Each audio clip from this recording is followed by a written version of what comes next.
Film की शुरुआत court से होती है, जहां पर चंदू जो 19 साल का है उसके खिलाफ पॉक्सो एक्ट लगा है। चंदू के बचने के चांसेस बहुत कम है क्योंकि उसने एक 17 साल की लड़की के साथ दुष्कर्म किया है। जज फैसला सुनाने वाले थे लेकिन वह 4 दिन के लिए डिले कर देते हैं। चंदू के दोस्तों को भी अब चंदू के बचने की कोई उम्मीद नहीं लगती, लेकिन उन्हें पता लगता है कि अगर मोहन राव उनका केस लड़ें तो चंदू बच सकता है, लेकिन 4 दिन का वक्त सुनकर वह मना कर सकते हैं। जिसके बाद वह मोहन राव के चैम्बर में थे हैं, लेकिन वहां उन्हें उनका असिस्टेंट सूर्य तेजा मिलता है, जिसको लॉ की बहुत नॉलेज है, लेकिन आज तक उसने एक भी केस नहीं लड़ा है। वह उनको मोहन सर से शाम को मिलने को कहता है। जब शाम वह मोहन सर को मिलने घर पहुंचते हैं तो वह किसी अर्जेंट काम से चले जाते हैं। घर पर उनको असिस्टेंट सूर्य तेजा ही मिलता है। वह उनकी केस फाइल पढ़ने लगता है। कहानी थोड़ा फ्लैशबैक में चलती है। चंदू का घर दिखाया जाता है जहां उसके माता पिता और बहन है।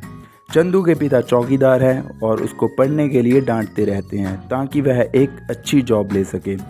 वही चंदू दिन रात कोई छोटे छोटे जॉब करके अच्छे पैसे कमा रहा है। वह अपने दोस्त को भी छेड़ रहा है जो उसके पास से गुजर रही जाबिली देख लेती है।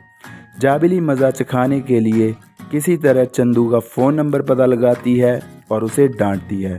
चंदू भी उससे रूडली बात करता है कि कब उनका ऐसे चलते चलते एक दूसरे के प्रति प्यार बढ़ जाता है उनको पता नहीं चलता। अब वह फ़ोन पर घंटों बातें करते हैं। जाबिली इंटरमीडिएट की स्टूडेंट है और एक रेपुटेड फैमिली से बिलोंग करती है। जाबिली और चंदू एक दूसरे को मिलने लगते हैं।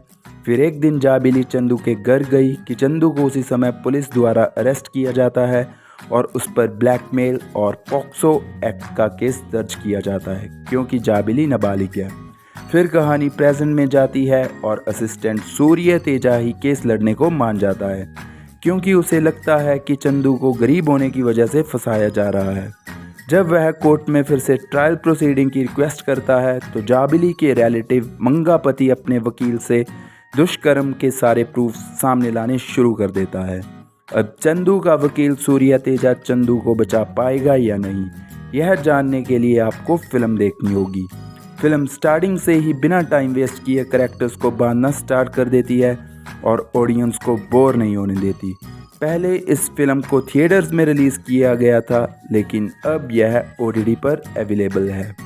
जी हाँ दोस्तों, इस कोर्ट ड्रामा थ्रिलर मूवी का नाम कोर्ट स्टेट वर्सेस अ नोबडी है, जिसे आप नेटफ्लिक्स के प्लेटफॉर्म पर मल्टी लैंग्वेजेस में एंजॉय कर सकते हैं। जी हाँ दोस्तों, इस चैनल पर हम सिर्फ OTT प्लेटफॉर्म पर रिलीज़ होने वाली मूवीज़ और सीरीज़ की ही अपडेट्स देते हैं कि फ़िल्म की कहानी क्या है, लेकिन हम कोई क्लाइमैक्स रिवील नहीं करते और ना ही हम किसी सीरीज़ मूवीज़ को रेटिंग करते हैं। ऐसी और अपडेट्स के लिए हमारे चैनल को सब्सक्राइब करें और वीडियो कैसा लगा हमें कमेंट करके ज़रूर बताएं।